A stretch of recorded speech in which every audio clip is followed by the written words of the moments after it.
n'existe pas dans la Charte des Nations Unies. Attaque préventive, ça n'existe pas. Alors, vous me dites, quand un État estime qu'il y a une menace existentielle. J'ai dit avant toute chose que c'était contraire à la Charte des Nations Unies. On est d'accord. Ça, la phrase telle qu'elle est. Est-ce que ça Mais pourrait en même temps, il peut y avoir un argument qui dise nous sommes face à une menace imminente. Et donc, il vient d'où cet argument?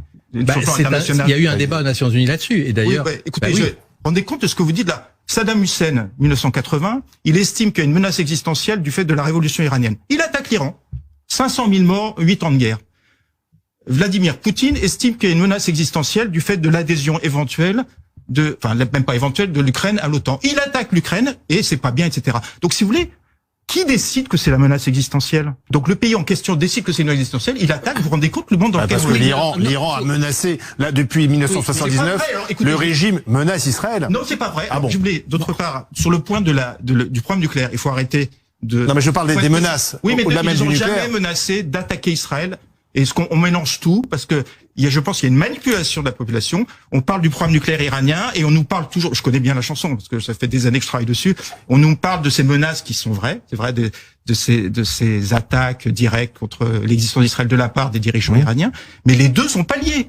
Donc il faut être précis. C'est-à-dire les deux sont pas liés.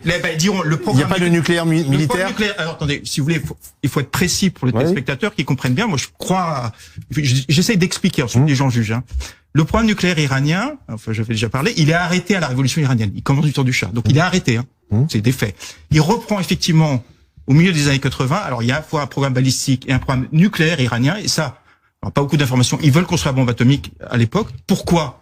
Parce qu'ils ont été attaqués par Saddam Hussein, ils n'ont pas fait le poids sur le plan des forces conventionnelles. Tous les pays occidentaux ont été des Saddam Hussein, dont la France, et le Conseil de sécurité des Nations Unies, j'en reviens au droit international, n'a jamais condamné l'attaque Saddam Hussein. Donc ils se sont dit, notre armée conventionnelle n'a pas fait le poids, on est seul face à tout le monde, et le droit international ne protège pas. On a besoin d'une force de dissuasion comme la France. Donc, si vous trouvez un spécialiste de l'Iran qui peut vous dire le contraire, le programme nucléaire militaire iranien, il est lié à la volonté d'avoir une force de dissuasion.